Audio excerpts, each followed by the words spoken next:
밤 11시 류가 돌아간 뒤에도 저녁 식사를 전후에 조합 간부들, 은행가, 하천 운수 및 보험회사 사장들, 수입업자, 방직계의 거물, 그리고 정책상 프랑스 아시아 재단과 관련이 있는 외국 그룹의 어느 하나에 속해 있는 사람들이 왔다.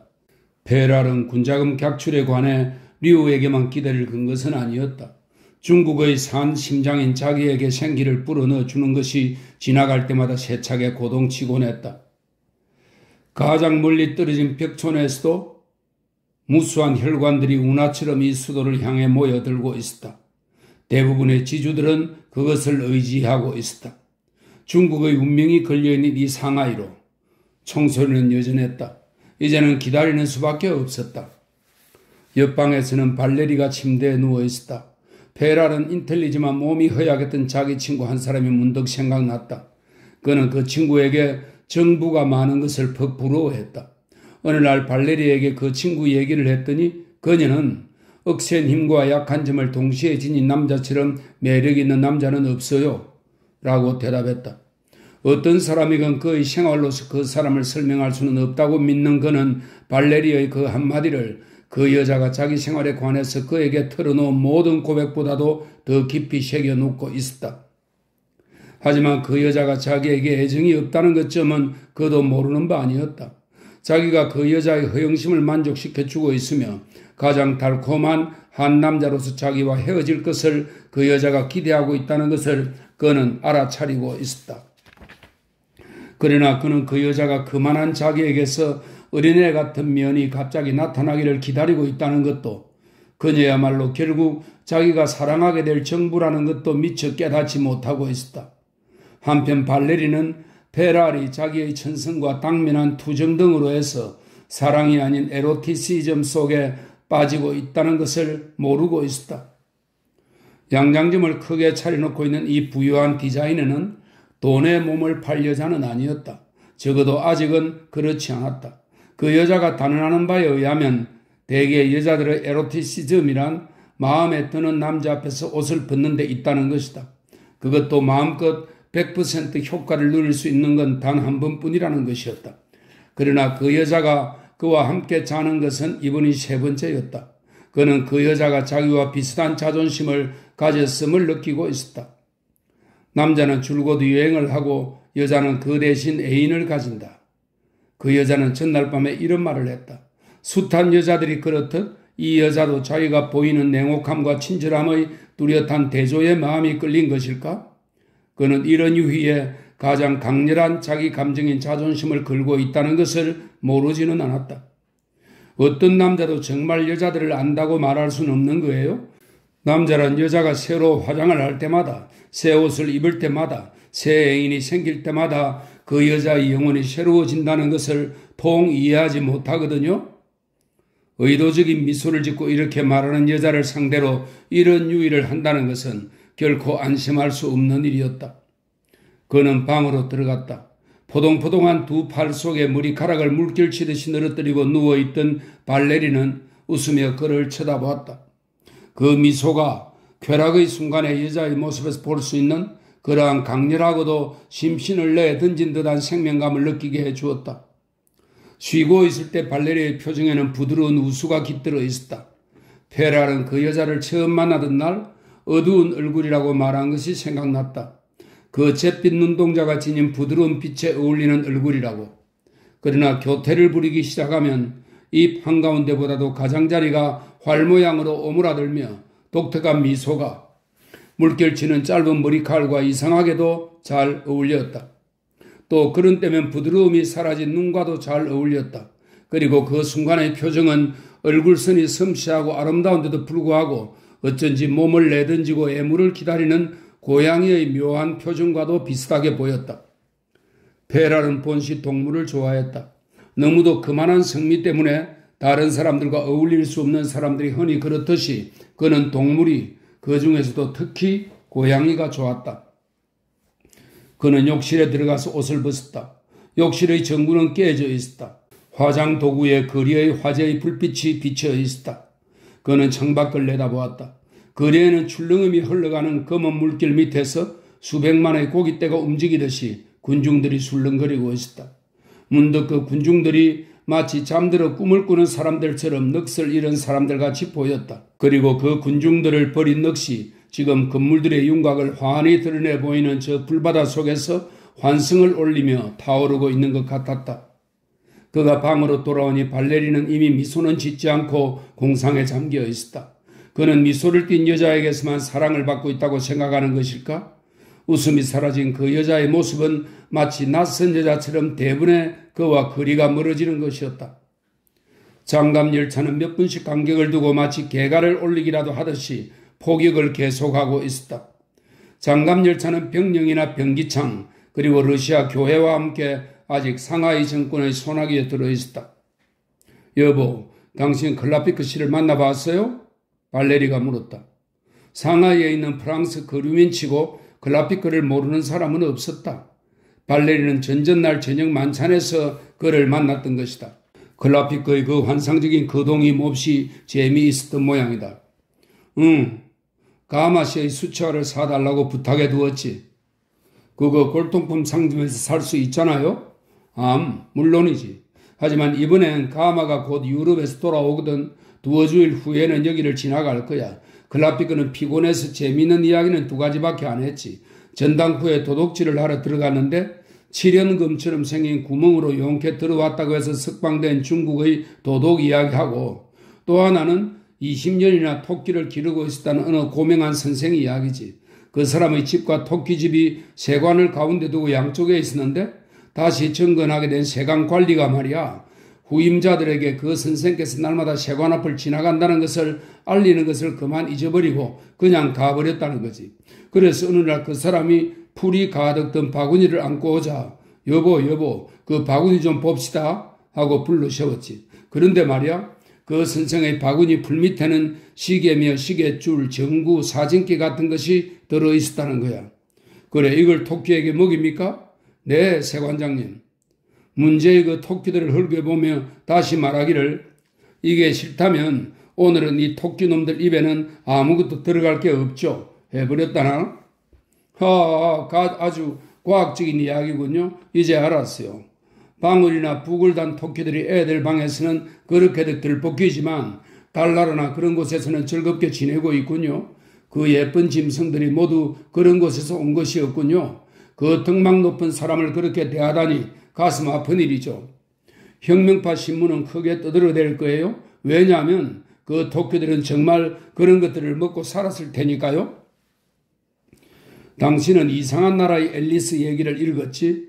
셰리, 이 셰리는 애인이라는 뜻입니다. 읽었지, 셰리? 자기를 셰리라고 부르는 그 아이러니컬한 어조가 발레리의 기분을 상하게 했다. 그런 걸 모를 줄 아세요? 줄줄 외우고 있어요. 당신 미소를 보면 꼭 고양이 정령생각 이야기가 생각나.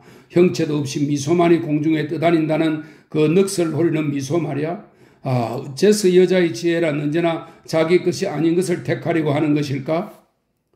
여자의 고유의 것이란 뭐죠? 물론 매력과 이해력이지. 발레리는 잠시 생각에 잠기더니 이었고 말했다. 남자들이 그렇게 부르고 있는 것은 실은 정신의 굴복을 말하는 거예요. 당신은 여자에게 당신을 찬양하는 지혜만을 인정하려 들어요. 그런 생각을 하고 있으면 아주 태평이거든요. 여자로서는 자기를 주는 것, 남자로서는 소유하는 것, 이것이 인간들이 서로 이해하기 위한 단 2가지의 방법이야. 이봐요.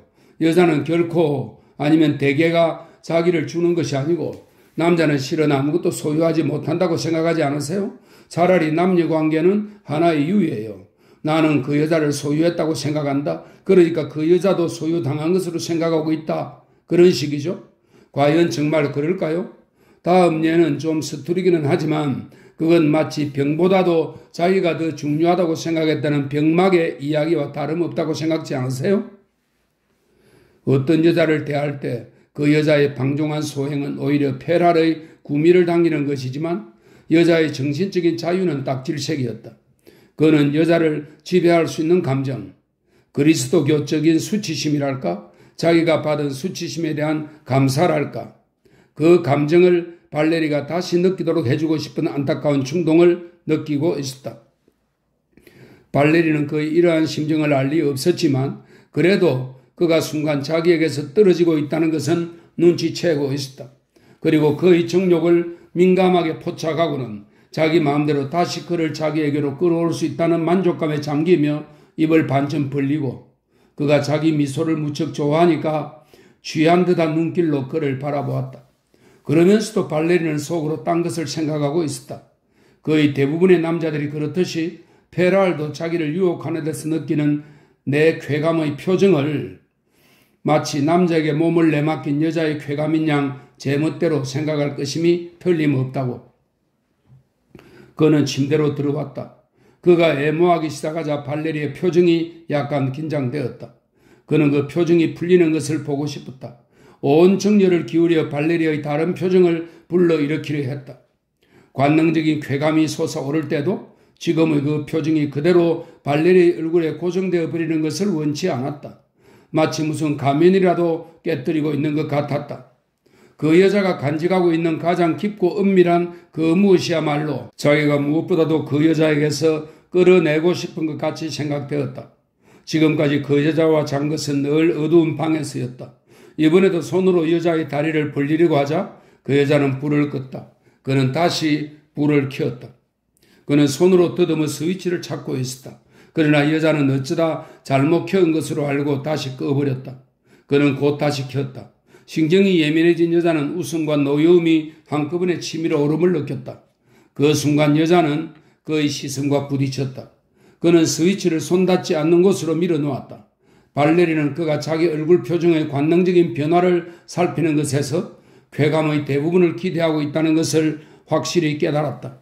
그녀는 자기가 관계하는 시초나 또는 벼랑간 일이 벌어졌을 때만 정말 정욕에 사로잡힌다는 걸 이때까지의 경험으로 잘 알고 있었다.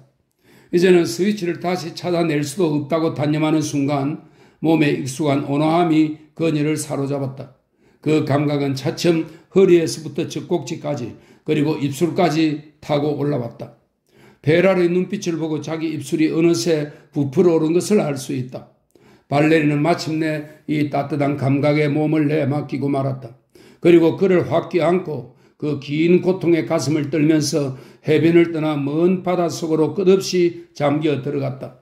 절대로 그를 용서하지 않겠다는 결심과 더불어 자기가 다음 순간에는 다시 해변으로 밀려 나오리라는 것을 뻔히 알고 있으면서도 발레리는 잠이 들었다. 그 고른 숨결과 잠에 풀린 피로에 입술이 부드럽게 부풀어 있었다. 그리고 마음껏 쾌락을 충족한 뒤에 오는 그 한가로운 표정이 잠든 얼굴에 그대로 나타나 있었다. 인간, 이것도 내 생명과 다름없어 개체적이며 고립된 단 하나밖에 없는 생명이지. 그는 문득 이런 생각을 했다. 자기가 만약 그 여자의 몸속에 깃들인 생명이라면 그 쾌락이란 어떤 것인가를 여자의 입장이 되어 상상해 보았다. 남자인 그로서는 여자의 쾌락이란 한낱 굴욕으로 밖에는 생각할 수 없었다. 바보 같은 생각이야. 내가 남성으로서 나를 느끼듯이 그 여자는 여성으로서 자기를 느끼는 것이지 그 이상도 이하도 아니다. 그녀는 자기 자신을 욕망과 슬픔과 자존심이 뒤얽힌 매듭으로 느끼며 하나의 숙명 같은 것으로 느낄 것이다.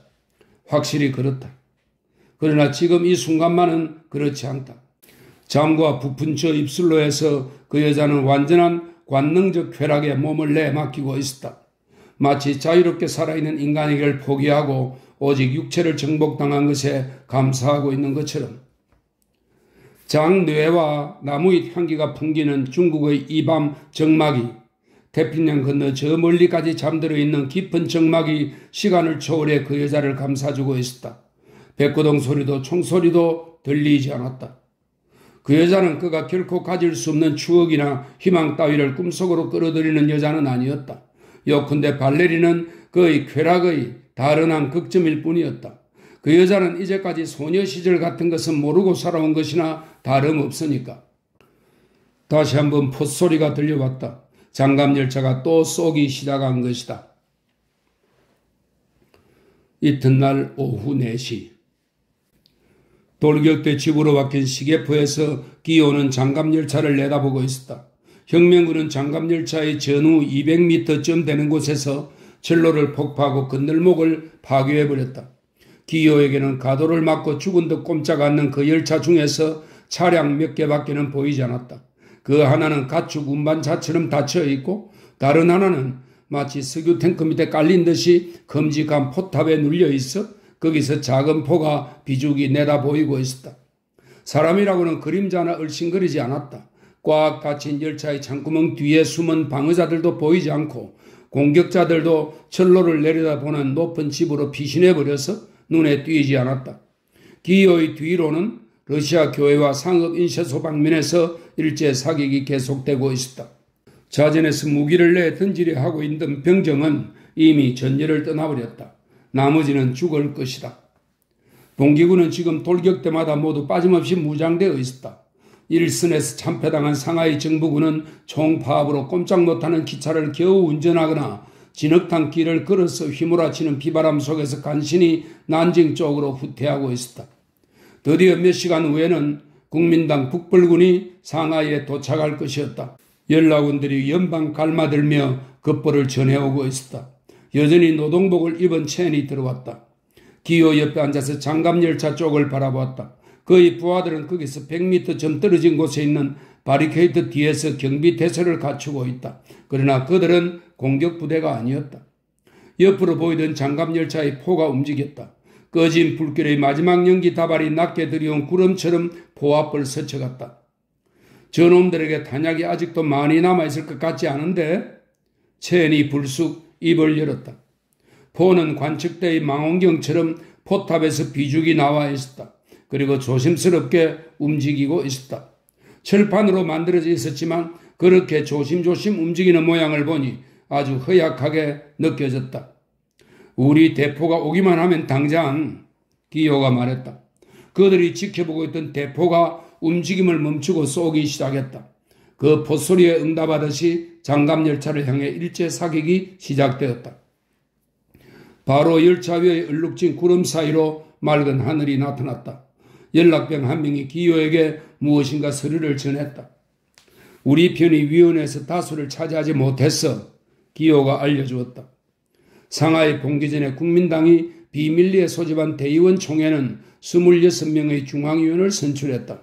그중 코뮤니스트가 15명이었다. 이 중앙위원회가 이번에는 상하이 시정부를 조직할 집행위원회 위원을 선출했다. 이것이 실권을 쥐게 되는 것이다. 그러나 여기서 코뮤니스트는 이미 다수파가 아니었다. 제복을 입은 두 번째 연락병이 들어와 문턱에서 딱 멈춰섰다. 병기창이 함락되었습니다. 탱크는? 기호가 물었다. 난징을 향해 후퇴하고 있습니다. 자넨 군대에서 왔지? 그는 코뮤니스트를 제일 많이 수용하고 있는 제1사단의 병사였다. 기호는 이것저것 물어보았다. 사병은 분한 모양이었다. 국제노동자연맹에서는 도대체 무슨 소용이 있는 거냐고 모두 투덜거리고 있다는 것이다. 모든 것은 국민당 부르주아 계급의 손아귀에 들어가고 말았다는 것이다. 병사의 친척들은 거의 모두가 농민들이며 그들은 전쟁 자금을 위한 과중한 할당을 각출하고 있는데 한편 부르주아들은 적당한 세금밖에 물지 않고 있다는 것이다. 병사들이 토지를 몰수하려고 하자 상부 명령은 그것을 금지했다. 그리고 상하이를 점령하면 모든 사태가 바뀌리라고 코뮤니스트 병사들은 믿고 있는데 그러나 이 연락병은 매우 의심스럽다는 태도였다. 그는 비관적인 요지만을 보고했지만 거기서보다 유리한 면을 끌어내기도 그리 힘든 것은 아니었다. 적유군의 노동자 의용군이 상하이에서 조직되고 있으며 항크 외에는 20만이 넘는 실업자 군이 있다. 기호는 이렇게 대답했다. 두 사람은 가끔 이야기를 중단하고 귀를 기울였다. 항크우 말이죠. 그렇군요. 참 항크우가 있죠. 그들의 약해진 목소리가 진동하는 공기에 눌린 채 그들 곁에 머물러 있는 듯 했다. 그 언저리의 공기까지도 가슴 쥐며 폿소리를 기다리는 듯 했다. 지금 그들 둘의 머릿속에는 똑같이 중국 제1의 공업도시인 항크우가 떠오르고 있었다. 거기에서 새로운 군대가 조직되고 있다. 바로 이 순간에도 노동자들로 편성된 여러 부대가 소총 다루는 법을 배우고 있다. 채는 다리를 벌리고 주먹은 무릎 위에 놓고 입을 떡 벌린 채 연락원들을 말없이 바라보고 있었다. 모든 일은 상하이의 시장에게 달렸어. 기호가 다시 입을 떼었다. 만약 시장이 우리 편이라면 다수파도 문제없지만 그가 우익이라면 채는 시계를 보았다. 이 시계포 안에는 적어도 30여 개나 되는 시계들이 테이프이 감긴 채 또는 풀린 채 각각 다른 시각을 가리키고 있었다. 갑작스런 일제 사격 소리가 눈사태처럼 일어났다. 채는 밖을 내다보기를 주저했다. 그는 혁명의 도가니 속에서도 평소와 조금도 다름없이 움직이고 있는 이 시계의 세계에서 선뜻 눈을 뗄 수가 없었다. 연락원이 나가는 바람에 비로소 그는 제정신으로 돌아와 자기 시계를 꺼내보았다. 4시다. 이젠 알 수 있겠지. 채는 시외 전화를 걸더니 난폭하게 수화기를 놓고 기호 쪽으로 돌아섰다. 시장은 우익이야. 우선 혁명을 확대시키고 다음에 그것을 한층 더 심화시킨다. 기호의 대답은 오히려 묻는 듯한 어조였다. 아무래도 국제노동자혁명의 정책은 실권을 일시적이나마 부르주아 계급에게 내주려는 것 같아 우리 속은 거야. 나는 일선에서 온 연락원들을 여러 만나봤지만 후방에서는 노동운동이 일체 금지되고 있다는 거야. 장제에서는 조심스러운 조치를 해가며 파업자들을 총살하고 있다거든. 한 줄기 햇빛이 방안을 비추었다. 구름 사이로 보이던 파란 하늘이 차츰 넓어지고 있었다. 순식간에 햇빛이 거리에 환하게 퍼졌다. 일제 사격은 아직도 그치지 않았지만 벼랑간 환하게 날이 개자 장갑열차도 이제는 햇빛 속에 버려진 것처럼 보였다. 그러나 장갑열차는 다시 포를 쏘았다. 이제는 기요와 체엔도 장갑열차에는 그다지 주의가 쏠리지 않는 모양이었다. 아마 적은 좀 더 가까운 곳에 어쩌면 자기 편안에 있을지 모른다는 불안한 생각이 고개를 들기 시작했기 때문이리라. 몹시 불안한 낯으로 기요는 여우볕이 잠시 쨍쨍 내리쬐는 보도를 멍하니 바라보고 있었다. 그 보도에 커다란 그림자가 나타났다. 고개를 들어보았다. 카토프였다. 기요는 다시 말을 이었다. 보름 안으로 국민당 정부는 우리 돌격대 조직을 금지할 걸세. 방금 일선에서 파견된 남의사 장교들을 만나봤지만 그들은 실은 우리 속을 떠버리고 온 거야. 그리고 우리 무기보다 자기네들 무기가 더 우수하다는 걸 교활하게 암시하려고 온 거지. 결국 우리 노동자 부대를 무장 해제시키자는 배짱이야. 그렇게 되면 그들은 경찰군의 집행위원회, 시장, 게다가 군대와 무기까지 소나기에 넣을 게 틀림없어. 결국 우리는 그 꼴을 당하자고 상하이 봉기를 일으킨 셈이 되지. 그러니 우리는 국민당과 손을 끊고 공산당을 따로 독립시켜야 한단 말이야. 그렇게 될 수만 있으면 실권을 쥐도록 해야지. 이건 장기 노름이 아니라 정말로 프롤레타리아를 심각하게 생각해야 할 문제야. 사태가 그렇게 되면 우리가 그들에게 뭐라고 충고하겠어? 쟤는 더럽기는 하나 미끈한 자기 발을 내려다보고 있었다. 그는 맨발에 남학신을 신고 있었다. 노동자들이 파업을 하는 건 당연해. 그런데 우리는 그걸 못하게 막고 있는 거지. 농민들이 토지를 갖고 싶어하는 것도 당연해. 그런데 우린 그것도 막아야 한단 말이야. 카토프는 가장 긴 낱말에는 악센트를 주지 않고 발음했다.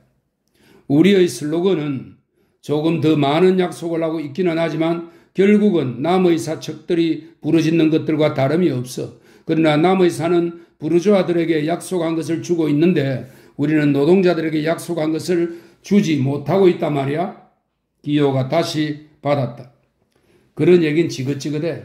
우선 장을 해치워야 돼. 채는 눈도 들지 않고 말했다. 카토프는 말없이 듣고 있다가 말문을 열었다. 그건 장래 얘기야. 지금은 놈들이 우리 동지들을 죽이고 있어. 그래, 그건 사실이야. 하지만 기요, 난 자네와 의견이 똑같다고는 할 수 없어. 러시아 혁명 초기 내가 아직 혁명적 사회주의자였을 때 말이야. 우리 모두 우크라이나에서 레닌의 전략에 반대했지. 우크라이나 위원이었던 안토노프는 광산 소유자들을 체포해 태업이란 죄목으로 10년간의 강제노동에 처했지. 재판도 없이 말이야. 그때 레닌은 체카의 위원이라는 군안으로 안토노프에게 축하의 말을 보냈거든. 그때 우리 모두 그걸 항의했지. 그런데 그 광산주들은 사실 착취자들이었거든. 우리들 중에도 죄수로 광산에 갔던 자가 여러 명 있었지만 말이야. 하긴 바로 그렇기 때문에 오히려 우리는 본을 보여준다는 뜻에서 각별히 그들을 정당하게 취급해 주어야겠다고 생각했지. 하지만 그때 만약 우리가 그들을 석방해 주었더라면 그들은 플로레타리아가 뭔지 이해하지 못했을 거야. 그의 전략이 옳았어. 확실히 정의는 우리 편에 있었지만 옳은 것은 결국 그였어. 그리고 또 우리는 체카의 특권에 대해서도 반대했지. 지금 우리는 잘 생각해 봐야 할 때야. 현재의 슬로건은 그대로 좋은 거야. 우선 혁명을 확대하고 다음에 그것을 심화하자. 레닌도 대부분의 모든 권력을 소비에트에게 라고 하지는 않았거든. 그렇다고 권력을 맨세비키에게 라고도 하지 않았어. 우리는 어떤 정세에서도 남의 사에게 무기를 넘겨줄 수는 없어. 어떤 일이 있더라도. 그렇게 되는 날엔 그야말로 혁명은 허탕이야. 그리고 다만 이때 국민당 장교 한 명이 들어왔다. 키가 짝닮아가고 단단하게 생겨 거의 일본인 같은 인상을 주는 군인이었다. 서로 인사를 나누었다. 단시간 뒤에는 군대가 입성할 것이요. 그런데 우린 무기가 부족하오. 당신들은 우리에게 무기를 얼마나 내줄 수 있겠소? 쟤는 방안을 왔다 갔다 하고 있었다. 카토프는 잠자코 기요의 대답을 기다렸다. 노동자 의용군도 무장을 하고 있어야지요. 기요의 대답이었다. 나의 요구는 한국 정부와 이미 타협한 일이오. 장교는 다시 이렇게 덧붙였다. 기요와 채는 빙그레 웃었다. 당신들이 직접 한번 알아보구려. 장교가 덧붙였다. 기요가 전화를 걸었다. 설사 명령이 채니 성난듯이 말을 꺼내려 했다. 됐어. 기요가 소리쳤다. 카토프는 재빨리 예비 수화기를 들었다. 이었고 둘이 한꺼번에 수화기를 놓았다. 좋소. 그러나 대원들은 아직 대열에서 전투 중이니까요. 기요가 다시 입을 열었다.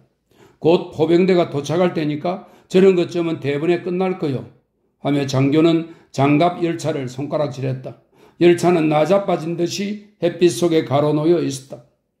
우리 군대 힘으로 말이요. 그건 그렇고 자 내일 저녁에는 군에 무기를 넘겨줄 수 있겠소? 아군은 무기가 화급히 필요하오. 계속해 난징으로 진격할 작정이니까요.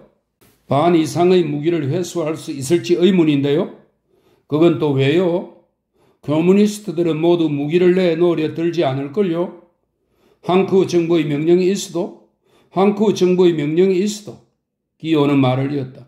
한국가 아니라 모스크바의 명령이라도 마찬가지입니다. 적어도 당장은 안 되죠. 그들은 그 순간 장교가 내색은 하지 않았지만 속으로는 발끈한 낌새를 느낄 수 있었다. 어떻게 하실 건지 잘 생각해 보시오. 7시쯤 누구든 한 명 보낼 테니까요. 장교는 한마디 남기고 그만 나가버렸다. 자네 무기를 내줄 셈인가? 기요가 카토프에게 물었다. 글쎄, 잘 좀 생각해 봐야겠어. 무엇보다도 먼저 한크웰 직접 가봐야겠지? 대체 국제노동자연맹의 의도는 무엇인가? 첫째, 중국을 통일하기 위해서 국민당 군대를 이용한다. 그 다음에 선전이나 기타 방법으로 혁명을 발전시킨다. 그래 이 혁명을 저절로 혁명적 민주주의에서 혁명적인 사회주의로 넘어가도록 해야 한다. 이런 의도일 테지. 장을 죽여야 한다니까. 젠이 불쑥 한마디 했다. 장은 그렇게 될 때까지 우리를 그대로 놓아두지는 않을 걸세. 그 입장이 그럴 수가 없단 말이야. 여기서 그가 지탱해 나갈 길은 오직 세관 수입과 부르주아들의 기부뿐인데 부르주아들이 공연히 돈을 내줄 리는 만무하거든. 그러니까 그는 코뮤니스트의 목을 비틀어 빚을 갚을 수밖에. 기요의 대답이었다. 지금에 와선 그것도 다 소용없는 소리야. 첸이 말했다. 좀 조용히들 하게. 자넨 중앙위원회나 국제노동자연맹 대표자의 동의도 없이 장을 해치우겠다는 건 아니겠지? 멀리서 들려오는 웅성거리는 소리가 차츰 주위의 정막을 채우기 시작했다. 그럼 한쿠에 가볼 작정인가? 첸이 기요에게 물었다. 물론이지. 첸은 제깍제깍 움직이고 있는 자명종과 뻐꾸기 시계들의 전자 밑을 왔다 갔다 하고 있었다. 내가 말한 건 아주 간단한 일이야. 가장 근본적이고 지금 해야 할 일은 그것뿐이야. 한쿠에 가거든 그들에게 그렇게 전해주게. 마침내 첸이 입을 떼었다. 그럼 그때까지는 기다려주겠지? 첸이 대답하지 않고 주저하고 있어도 그것이 카토프의 말에 마음이 움직였기 때문이 아니라는 건 기요도 잘 알고 있었다. 국제노동자연맹에서 내리는 현재의 어떠한 지령도 그를 혁명가로 만든 그 깊은 정열을 결코 만족시켜주지 못하기 때문이었다. 만약 규율에 의해 국제노동자연맹의 명령을 받아들였다면 그는 어떤 행동도 할 수가 없었으리라. 기호는 시계들 밑에 서 있는 정오에 불타는 체인의 육체를 바라보았다. 그 육체는 지금까지 혁명 앞에 자기 자신과 남들을 제물로 바쳐왔지만 마침내는 그 혁명이 수많은 살인의 기억과 더불어 그를 다시 고독의 구렁텅이로 내던져 버리려 하고 있었다. 그에 대해서 우정과 대립의 감정을 동시에 느끼고 있는 기호로서는 이미 굳은 전우회로서 그와 호흡을 같이 할 수도, 그렇다고 그에게서 아주 떨어져 나갈 수도 없는 처지였다. 그들이 함께 공격해야 할 장갑열차를 눈앞에 바라보는 순간에도 기호는 곧 둘의 사이가 갈라지고 말 듯한 예감이 들었다. 그것은 자기가 가장 명민할 때 간질병이나 광증이 있는 친구에게서 그런 발작의 징조를 느꼈을 때와 같은 비통한 격리의 예감이었다. 채는 다시 방 안을 왔다 갔다 하기 시작했다. 항의라도 하듯이 머리를 흔들었다. 그러고는 마침내 그럼 기다리지 하고 어깨를 으쓱해 보였다. 마치 그렇게 대답함으로써 기호의 어린애 같은 요구를 만족시켜 주기라도 한다는 듯한 몸짓이었다. 웅성거리는 소리가 또다시 더 크게 들려왔다. 그러나 너무 혼잡한 소리여서 아주 유심히 귀를 기울이지 않고는 통 알아들을 수가 없었다. 땅속에서 솟아오르는 듯한 소리였다. 저건 사람들의 고함 소리인데? 기호가 입을 열었다. 소리는 차츰 가까워지고 더 분명해졌다. 러시아 교회를 점령하려는 건가? 하고 카토프가 말을 받았다. 러시아 교회에는 많은 상하이 정부군이 진을 치고 있었다. 그러나 고함 소리는 거리 밖에서 중심지대로 밀려오는 듯이 차츰 가까워지고 있었다. 소리는 다가오면서 점점 더 커졌다. 그러나 무엇라고 고함을 치는지 말귀를 통 알아들을 수가 없었다. 카토프는 장갑열차 쪽을 힐끔 내다보았다. 저놈들 정운대가 온 모양인가? 여전히 알아들을 수 없는 소리가 점점 다가오고 있었다. 마치 중대한 뉴스가 군중들 사이에서 퍼져나가듯 차츰 가까이 들려왔다. 그 고함 소리에 맞서는 또 다른 소리가 들려오더니 차츰 뚜렷해졌다. 그것은 대지를 저벅저벅 규칙적으로 울리며 다가오는 발소리였다. 군대다, 우리 편이야. 카토프가 입을 열었다. 의심할 여지도 없었다. 외치는 소리는 군대를 맞는 시민들의 환성이었다.